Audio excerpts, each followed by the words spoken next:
ನಮಸ್ಕಾರ ಸ್ನೇಹಿತರೆ, DVG rail fan ಚಾನೆಲ್ಗೆ ಮತ್ತೆ ಸ್ವಾಗತ. ಇಂದಿನ ವಿಡಿಯೋದಲ್ಲಿ ಕರ್ನಾಟಕದ ಮಲೆನಾಡು ಮತ್ತು ಕೊಡಗು ಭಾಗಕ್ಕೆ ಅತ್ಯಂತ ಮಹತ್ವದ ಯೋಜನೆಗಳಲ್ಲಿ ಒಂದಾದ ಶ್ರವಣಬೆಳಗೊಳ, ಹೊಳೆನರಸೀಪುರ, ಅರಕಲಗೂಡು, ಕುಶಾಲನಗರ, ಮಡಿಕೇರಿ ಹೊಸ ರೈಲು ಮಾರ್ಗ ಯೋಜನೆಯ ಮೇ 2026ರ ಇತ್ತೀಚಿನ ಅಪ್ಡೇಟ್ ಅನ್ನು ನೋಡೋಣ. ಈ ರೈಲು ಮಾರ್ಗವು ಪ್ರವಾಸೋದ್ಯಮ, ಪ್ರಯಾಣಿಕರ ಸಂಚಾರ, ಸರಕು ಸಾಗಣೆ ಹಾಗೂ ಮಧ್ಯ ಕರ್ನಾಟಕ ಮತ್ತು ಕೊಡಗು ಜಿಲ್ಲೆಯ ಸಂಪರ್ಕ ವ್ಯವಸ್ಥೆಯನ್ನು ಉತ್ತಮಗೊಳಿಸುವ ನಿರೀಕ್ಷೆಯಿದೆ. ಆದ್ದರಿಂದ ಈ ವಿಡಿಯೋವನ್ನು ಕೊನೆಯವರೆಗೂ ನೋಡಿ ಸಂಪೂರ್ಣ ಮಾಹಿತಿಯನ್ನು ತಿಳಿದುಕೊಳ್ಳಿ. ಯೋಜನೆಯ ಅವಲೋಕನ. ಪ್ರಸ್ತಾವಿತ ರೈಲು ಮಾರ್ಗವು ಸ್ಥಳಗಳನ್ನು ಸಂಪರ್ಕಿಸುವ ಉದ್ದೇಶ ಹೊಂದಿದೆ. ಶ್ರವಣಬೆಳಗೊಳ, ಹೊಳೆನರಸೀಪುರ, ಅರಕಲಗೂಡು, ಕುಶಾಲನಗರ, ಮಡಿಕೇರಿ. ಈ ರೈಲು ಮಾರ್ಗದ ಒಟ್ಟು ಉದ್ದವು ಅಂತಿಮ ಮಾರ್ಗ ವಿನ್ಯಾಸದ ಮೇಲೆ ಅವಲಂಬಿಸಿಕೊಂಡು ಸುಮಾರು 117 ರಿಂದ 120 ಕಿಲೋಮೀಟರ್ ಇರಬಹುದು ಎಂದು ನಿರೀಕ್ಷಿಸಲಾಗಿದೆ. ಪ್ರಸ್ತುತ ಕೊಡಗು ಜಿಲ್ಲೆಗೆ ರೈಲು ಸಂಪರ್ಕ ಇಲ್ಲ. ಮಡಿಕೇರಿ, ಕುಶಾಲನಗರ ಮತ್ತು ಸುತ್ತಮುತ್ತಲಿನ ಪ್ರದೇಶಗಳು ಸಂಪೂರ್ಣವಾಗಿ ರಸ್ತೆ ಸಾರಿಗೆಯ ಮೇಲೆಯೇ ಅವಲಂಬಿತವಾಗಿವೆ. ಆದ್ದರಿಂದ ಈ ಯೋಜನೆಗಾಗಿ ಸಾರ್ವಜನಿಕರಿಂದ ಹಲವು ವರ್ಷಗಳಿಂದ ಬೇಡಿಕೆ ಕೇಳಿಬರುತ್ತಿದೆ. ಯೋಜನೆಯ ಮಹತ್ವ. ಈ ರೈಲು ಮಾರ್ಗವು ಕೊಡಗು ಪ್ರದೇಶವನ್ನು ಕರ್ನಾಟಕದ ರೈಲು ಜಾಲದೊಂದಿಗೆ ನೇರವಾಗಿ ಸಂಪರ್ಕಿಸುವುದರಿಂದ ಅತ್ಯಂತ ಮಹತ್ವದ್ದಾಗಿದೆ. ಈ ಯೋಜನೆಯಿಂದ ಲಾಭವಾಗುವವರು ಕೊಡಗುಗೆ ಪ್ರಯಾಣಿಸುವ ಪ್ರವಾಸಿಗರು, ಕಾಫಿ ಬೆಳೆಗಾರರು ಮತ್ತು ರೈತರು, ವಿದ್ಯಾರ್ಥಿಗಳು ಮತ್ತು ದೈನಂದಿನ ಪ್ರಯಾಣಿಕರು. ಸರಕು ಸಾಗಣೆ ಕ್ಷೇತ್ರ. ಪ್ರದೇಶದ ಆರ್ಥಿಕ ಅಭಿವೃದ್ಧಿ. ಕೊಡಗು ಕರ್ನಾಟಕದ ಪ್ರಮುಖ ಪ್ರವಾಸಿ ತಾಣಗಳಲ್ಲಿ ಒಂದಾಗಿದೆ. ಈ ಭಾಗದಲ್ಲಿರುವ ಮಡಿಕೇರಿ, ಅಬ್ಬೆ ಫಾಲ್ಸ್, ದುಬಾರೆ ಆನೆ ಶಿಬಿರ, ನಿಸರ್ಗಧಾಮ, ತಲಕಾವೇರಿ ಪ್ರತಿ ವರ್ಷ ಲಕ್ಷಾಂತರ ಪ್ರವಾಸಿಗರನ್ನು ಆಕರ್ಷಿಸುತ್ತವೆ. ರೈಲು ಸಂಪರ್ಕ ಬಂದರೆ ಪ್ರಯಾಣದ ತೊಂದರೆಗಳು ಬಹಳ ಮಟ್ಟಿಗೆ ಕಡಿಮೆಯಾಗಬಹುದು. ಮಾರ್ಗದ ವಿವರಗಳು.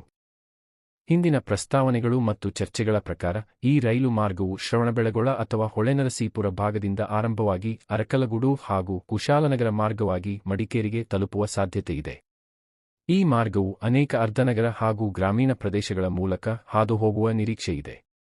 ಈ ಯೋಜನೆಯಲ್ಲಿ ಇರಬಹುದಾದ ಸೌಲಭ್ಯಗಳು: ಹೊಸ ರೈಲು ನಿಲ್ದಾಣಗಳು, ಪ್ರಮುಖ ಸೇತುವೆಗಳು, ಗುಡ್ಡ ಪ್ರದೇಶಗಳಲ್ಲಿ ಸಣ್ಣ ಸುರಂಗಗಳು, ಪ್ರಯಾಣಿಕ ಮತ್ತು ಸರಕು ಸಾಗಣೆ ಸೌಲಭ್ಯಗಳು. ಕೊಡಗು ಪ್ರದೇಶದಲ್ಲಿ ಅರಣ್ಯ ಮತ್ತು ಘಾಟ್ ಪ್ರದೇಶಗಳಿರುವುದರಿಂದ ಎಂಜಿನಿಯರಿಂಗ್ ಸವಾಲುಗಳು ಎದುರಾಗುವ ಸಾಧ್ಯತೆಯಿದೆ. ಮೇ 2026ರ ಪ್ರಸ್ತುತ ಸ್ಥಿತಿ. ಈಗ ಮೇ 2026ರ ಇತ್ತೀಚಿನ ಅಪ್ಡೇಟ್ ನೋಡೋಣ. ಮೇ 2026ರ ವೇಳೆಗೆ ಯೋಜನೆ ಇನ್ನೂ ಪ್ರಸ್ತಾವನೆ ಮತ್ತು ಸಮೀಕ್ಷೆ ಚರ್ಚೆಗಳ ಹಂತದಲ್ಲಿದೆ. ಸಾರ್ವಜನಿಕರ ಬೇಡಿಕೆ ಮುಂದುವರಿದಿದೆ. ಸ್ಥಳೀಯ ಸಂಘಟನೆಗಳು ಮತ್ತು ಜನಪ್ರತಿನಿಧಿಗಳು ಕೇಂದ್ರ ಹಾಗೂ ರಾಜ್ಯ ಸರ್ಕಾರಗಳಿಗೆ ಯೋಜನೆಯನ್ನು ಮುಂದಕ್ಕೆ ತೆಗೆದುಕೊಳ್ಳುವಂತೆ ಒತ್ತಾಯಿಸುತ್ತಿದ್ದಾರೆ. ಸಾಧ್ಯತಾ ಅಧ್ಯಯನ ಮತ್ತು ಮಾರ್ಗ ಸಮೀಕ್ಷೆಗಳ ಕುರಿತ ಚರ್ಚೆಗಳು ಮುಂದುವರಿದಿವೆ. ಆದರೆ ಪೂರ್ಣ ಪ್ರಮಾಣದ ಕಾಮಗಾರಿ ಇನ್ನೂ ಪ್ರಾರಂಭವಾಗಿಲ್ಲ. ಇದುವರೆಗೆ ನಿರ್ಮಾಣಕ್ಕೆ ಅಂತಿಮ ಅನುಮೋದನೆ ಅಧಿಕೃತವಾಗಿ ಪ್ರಕಟವಾಗಿಲ್ಲ. ಯೋಜನೆಯ ಸವಾಲುಗಳು. ಕೊಡಗು ಪ್ರದೇಶದ ಭೌಗೋಳಿಕ ಪರಿಸ್ಥಿತಿಯಿಂದ ಈ ರೈಲು ಮಾರ್ಗವನ್ನು ತಾಂತ್ರಿಕವಾಗಿ ಸವಾಲಿನ ಯೋಜನೆಯೆಂದು ಪರಿಗಣಿಸಲಾಗಿದೆ.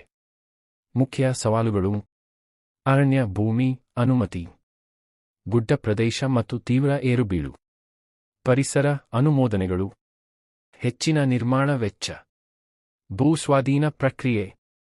ಈ ಕಾರಣಗಳಿಂದ ಯೋಜನೆಗೆ ಹೆಚ್ಚಿನ ಯೋಜನೆ ಹಾಗೂ ಅನೇಕ ಅನುಮೋದನೆಗಳು ಅಗತ್ಯವಿವೆ. ನಿರೀಕ್ಷಿತ ಲಾಭಗಳು. ಭವಿಷ್ಯದಲ್ಲಿ ಈ ಯೋಜನೆ ಅನುಮೋದನೆ ಪಡೆದು ಪೂರ್ಣಗೊಂಡರೆ ಕೊಡಗು ಜಿಲ್ಲೆಯ ಸಂಪರ್ಕ ವ್ಯವಸ್ಥೆಯಲ್ಲಿ ದೊಡ್ಡ ಬದಲಾವಣೆ ತರಬಹುದು.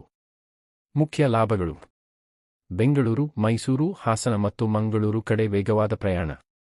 ಮಡಿಕೇರಿ ಮತ್ತು ಕುಶಾಲನಗರದಲ್ಲಿ ಪ್ರವಾಸೋದ್ಯಮದ ಬೆಳವಣಿಗೆ. ಕಾಫಿ ಮತ್ತು ಕೃಷಿ ಉತ್ಪನ್ನಗಳ ಉತ್ತಮ ಸರಕು ಸಾಗಣೆ.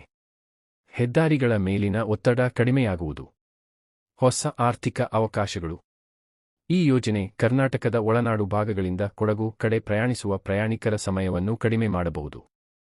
ಭವಿಷ್ಯದ ಅಭಿವೃದ್ಧಿ ಸಾಧ್ಯತೆ.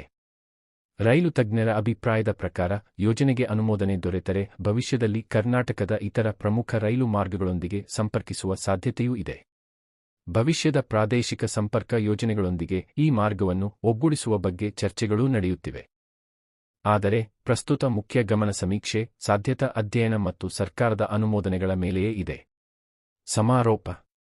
ಒಟ್ಟಾರೆಯಾಗಿ ಶ್ರವಣಬೆಳಗೊಳ, ಹೊಳೆನರಸೀಪುರ, ಅರಕಲಗೂಡು, ಕುಶಾಲನಗರ, ಮಡಿಕೇರಿ ಹೊಸ ರೈಲು ಮಾರ್ಗ ಯೋಜನೆ ಕರ್ನಾಟಕದ ಪ್ರಮುಖ ದೀರ್ಘಕಾಲೀನ ರೈಲು ಯೋಜನೆಗಳಲ್ಲಿ ಒಂದಾಗಿದೆ. ನಿರ್ಮಾಣ ಕಾಮಗಾರಿ ಇನ್ನೂ ಪ್ರಾರಂಭವಾಗದಿದ್ದರೂ ಕೊಡಗು ಜಿಲ್ಲೆಗೆ ರೈಲು ಸಂಪರ್ಕ ಬೇಕೆಂಬ ಸಾರ್ವಜನಿಕರ ಬೇಡಿಕೆ ಪ್ರತಿವರ್ಷ ಹೆಚ್ಚುತ್ತಿದೆ. ಮುಂದಿನ ಕೆಲವು ವರ್ಷಗಳು ಈ ಮಹತ್ವಾಕಾಂಕ್ಷಿ ರೈಲು ಯೋಜನೆಗೆ ಅತ್ಯಂತ ಪ್ರಮುಖವಾಗಿರಲಿವೆ. ಈ ವಿಡಿಯೋ ನಿಮಗೆ ಇಷ್ಟವಾದರೆ ಲೈಕ್ ಮಾಡಿ, ಶೇರ್ ಮಾಡಿ ಮತ್ತು ಡಿವಿಜಿ ರೈಲ್ ಫ್ಯಾನ್ಗೆ ಸಬ್ಸ್ಕ್ರೈಬ್ ಮಾಡಿ.